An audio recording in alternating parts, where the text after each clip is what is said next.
सरकार हम लोग को अपाहिज बनाने के कगार पर चल चुकी है। खुद रैलियां पर रैलियां करती जा रही है और छात्रों को बेसहारा बनाया जा रहा है। अपनी पार्टी की रैलियां सब चीज़ कर रही है, अपनी पार्टी दफ्तर सब चीज़ खोल कर रखी हुई है, लेकिन यहाँ का शिक्षण संस्थान मतलब पूर्ण रूप से बर्बाद किया जा रहा है, बंद किया जा रहा है। हाँ सही है, क्योंकि पहले जो डिसीजन लिया गया था 1 to 8 के लिए लिया गया था, लेकिन अभी जो डिसीजन लिया पूरे जो केसेस बढ़ रहे हैं इसके कारण लिया गया है। यहाँ के स्टूडेंट को चाहता है, सरकार चाहती है कि छात्र को पढ़ने नहीं दे, क्योंकि छात्र पढ़ेगा तो सरकार से सवाल पूछेगा। शिक्षण संस्थानों को बंद किया गया है, इससे आप लोग के करियर पर कितना इफेक्ट पड़ रहा है? बहुत परफेक्ट पड़ा है, क्योंकि अभी तो 2 साल से तो बंद है और ऊपर से अभी फिर भी बंद हो रहा है। इसमें तो यूपी में लगातार रैलियां चल रही है, लेकिन बिहार में शिक्षण संस्थानों को 21 जनवरी तक बंद कर दिया गया है।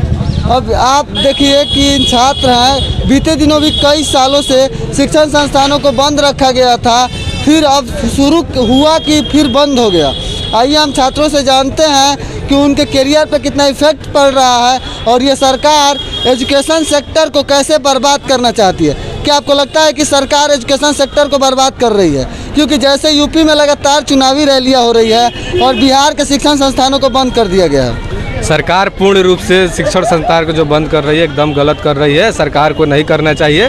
वो अपनी पार्टी की रैलियां सब चीज़ कर रही है, अपनी पार्टी दफ्तर सब चीज़ खोल कर रखी हुई है, लेकिन यहाँ का शिक्षण संस्थान मतलब पूर्ण रूप से बर्बाद किया जा रहा है, बंद किया जा रहा है। यहाँ के स्टूडेंट को चाहता है, सरकार चाहती है कि छात्र को पढ़ने नहीं दे, क्योंकि छात्र पढ़ेगा तो सरकार से सवाल पूछेगा।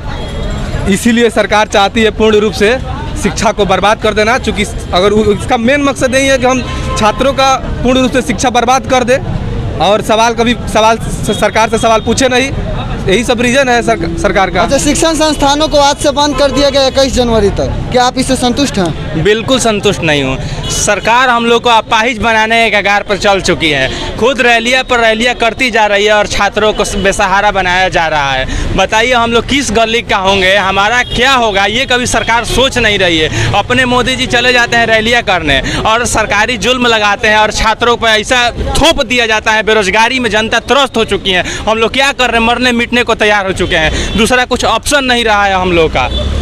देखिए, जैसे शिक्षण संस्थानों को बंद कर दिया गया था, बेरोजगारी कितना तेजी से बढ़ेगा? बेरोजगारी अभी बहुत तेजी से बढ़ेगा। और ग्रुप डी का भी एग्जाम था, वो भी उसका भी डेट आगे बढ़ा दिया गया है। तो एजुकेशन सेक्टर पर कितना इसका इफेक्ट जो लॉकडाउन लगाया जा रहा है, 14 दिन की जो लॉकडाउन लगाया गया है, यानी 21 तारीख का, क्या लॉकडाउन 22 को खुल जाएगा?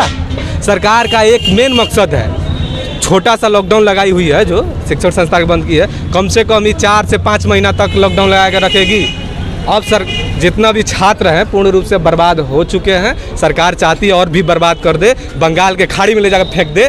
जो भी न्यू छात्र आए हैं 20,000 25,000 पैसा देकर सारे संस्था में मतलब एडमिशन लिए हुए हैं, क्या उसके घर वाले कहाँ से इतना पैसा लाएंगे, कहाँ से कमाएंगे? अब लॉकडाउन भी लगा दिए हैं, पिछले कई सालों से अब लॉकडाउन लगा कर रखे हुए हैं, चूँकि तो कमा कहीं नहीं रहे हैं उसके घर वाले, सब पैसा आएगा कहाँ? सरकार पूर्ण रूप से समझ जाइए कि शिक्षा को बर्बाद करना चाहती है। एजुकेशन सेक्टर को पूर्ण रूप से बर्बाद करने पर तुली हुई है। जैसे शिक्षण संस्थान पिछले दिनों बंद हुए थे, लगातार कई महीनों तक बंद होते चले गए। इस बार भी सरकार कह रही है कि 21 तारीख तक बंद किया गया है। क्या लगता है कि 21 तारीख को खुल जाएगा? नहीं सर, अभी नहीं खुलेगी, जो कि धीरे धीरे 21 से और बढ़ाई जाएगी। क्या आपको लगता है कि ये जो सरकार का फैसला है ये सही है? नहीं, बिल्कुल सही नहीं है, 100% गलत है। मैंने शिक्षण संस्थानों का जो बंद करने का सरकार का जो फैसला है, इसमें छात्रों का क्या रिएक्शन है, ये हम बात करते हैं। जो शिक्षण संस्थान बंद हुआ है, क्या ये सही है? हाँ सही है, क्योंकि पहले जो डिसीजन लिया गया था 1 to 8 के लिए लिया गया था, लेकिन अभी जो डिसीजन लिया पूरे जो केसेस बढ़ रहे हैं इसके कारण लिया गया है। तो जैसे यूपी में लगातार चुनावी रैलियां हो रही है लाखों की संख्या में, हाँ। और बिहार के शिक्षण संस्थानों को बंद कर दिया गया। हाँ, चुनावी रैली तो है एक मुद्दा, क्योंकि चुनाव लोग करा देते हैं, चुनाव एक मुद्दा है। तो जैसे चुनावी रैलियां कराई जा रही है, वैसे अगर शिक्षण संस्थान, हम मानते हैं कि तेज़ी से कोरोना का कहर बढ़ रहा है, लेकिन जैसे चुनावी रैलियां हो रही है, वैसे शिक्षण संस्थानों को सोशल डिस्टेंसिंग मेंटेन करते हुए 50% उपस्थिति के साथ शिक्षण संस्थानों को चलाया जाता, तो छात्र मानसिक रूप से विकलांग नहीं बनते। सरकार को ध्यान देना चाहिए हॉस्पिटल पे।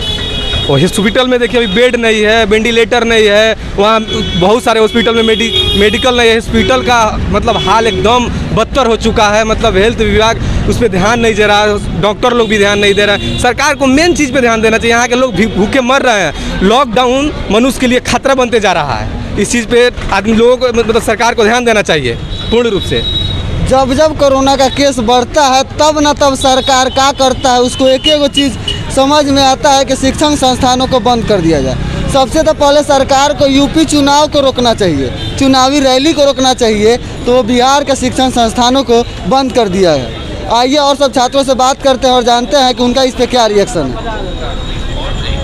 आइए और सब छात्रों से हम बात करते हैं और जानते हैं कि जो सरकार का ये फैसला लिया गया इन पे इनका क्या राय है। जब न तब सरकार शिक्षण संस्थानों को बंद कर दे रही है, इस पे आपकी क्या राय है? क्या शिक्षण संस्थानों को 21 जनवरी तक बंद कर दिया गया है, पता है आपको? जी जी। इस पे आपकी क्या राय है? डिजिटल डिवाइड होगा, जो जिसके पास दोज हुआ है रिसोर्सेज एंड दोज हुआ नॉट। जिसके पास रिसोर्सेज रहेगा वो तो पढ़ लेगा और जिसके पास रिसोर्सेज नहीं रहेगा वो नहीं पढ़ पाएगा। एक्चुअली मैं खान सर में वो टेलीकॉलिंग का काम करता हूँ, तो मैं जहाँ तक मैं सोचता हूँ कि जो जिसके पास जिसके पास मोबाइल रिसोर्सेज होगा वो तो शिक्षा ग्रहण कर लेगा, लेकिन जिसके पास नहीं होगा वो एक बहुत बड़ा तबका शिक्षा से प्रभावित होने जा रहा है। और आप सभी लोग जानते हैं कि शिक्षा से ही उजाला रूपी प्रकाश आता है। बिना से शिक्षा को हम समाज को एक नई दिशा नहीं दे सकते हैं। तो सरकार को भी सोचना चाहिए और सरकार को जो भी गरीब परिवार के बच्चे हैं उनको मोबाइल वगैरह प्रोवाइड कराना चाहिए अपना। और भी कुछ लोगों से बात करते हैं और जानते हैं कि उनका इस पे क्या राय है। जब न तब सरकार शिक्षण संस्थानों को बंद कर दे रही है, इस पे आपकी क्या राय है? और कुछ छात्रों से बात करते हैं और जानते हैं उनका क्या राय है। क्या नाम है आपका? रोशनी। अच्छा, जिस तरह से शिक्षण संस्थानों को बंद किया गया है, इससे आप लोग के करियर पर कितना इफेक्ट पड़ रहा है? बहुत परफेक्ट पड़ा है, क्योंकि अभी तो 2 साल से तो बंद है और ऊपर से अभी फिर भी बंद हो रहा है। इसमें तो स्टूडेंट लाइफ का ही खराबी चल ही रहा है। तो अच्छा, जैसे कि बार बार शिक्षण संस्थानों को बंद किया जा रहा है, तो क्या आपको लगता है कि गवर्नमेंट छात्रों को मानसिक रूप से विकलांग बनाने की कोशिश कर रही है? नहीं, ऐसा नहीं है। सरकार का भी क्या प्रभाव है? ये तो स्टूडेंट, ये ऐसे कोरोना महामारी चल ही रहा है, तो उसमें स्टूडेंट का क्या गलती?